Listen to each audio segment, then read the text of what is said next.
From midnight tweets to drinking bleach to tear-gassing citizens and staging a photo op, we knew Trump was out of control when he was president. Then he lost the 2020 election and snapped, desperately trying to hold on to power. Now he's running again, this time threatening to be a dictator, to terminate the Constitution. If I don't get elected, it's going to be a bloodbath.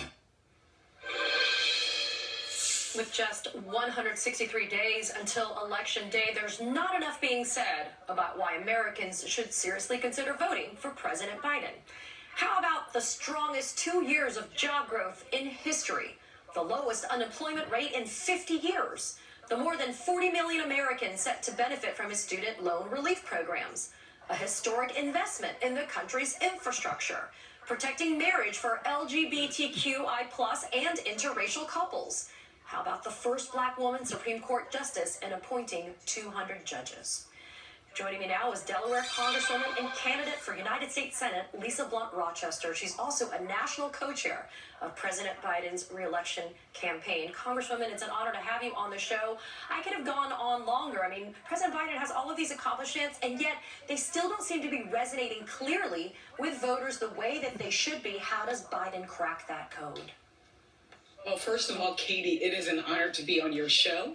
Secondly, I'd love to just say to all of the families out there that this is Memorial Day weekend, and we hope that they have a reflective and weekend to honor our service members. But I think you hit right on the head, on the nail on the head, that the president has done so much, working with Democrats in the House and Senate to do some transformational things for this country. And for our campaign, our goal is to make sure that everybody understands the stakes and understands the difference between a Joe Biden presidency again and a Donald Trump presidency again. I actually served under both presidents. And so I got the chance to see someone who's focused on himself and a small group of individuals, and somebody like Joe Biden who wakes up every single day thinking about how can I make people's lives better. From coming out of the pandemic, and as you mentioned, having the lowest unemployment rate in 50 years, to ensuring that we cap the cost of insulin for seniors on Medicare, which he would like to do to $35 for everybody as we move forward, to really just building our roads, our bridges, making sure that people have access to internet, making our community safer, and then even for our veterans, passing the PACT Act.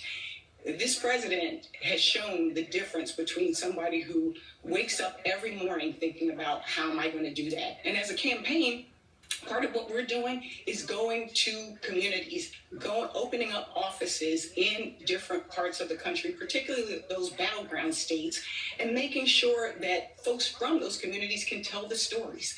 I think of so many people who have now come up to me and talked about student debt relief. What they've said, I mean, he's been able to relieve $160 billion.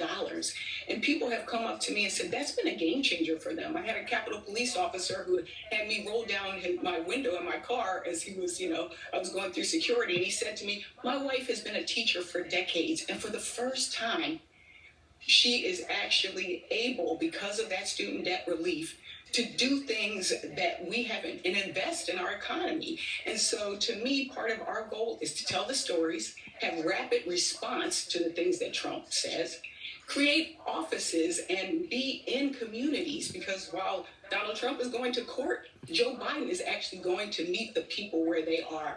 And we believe that we will prevail, and Joe Biden and Kamala Harris will win again. Even the vice president on her opportunity tour, and economic opportunity tour, is getting out there and touching the people. And that's why we're working to make sure people connect their vote to all of the things that this administration has been able to do and what we will do in the next 4 years.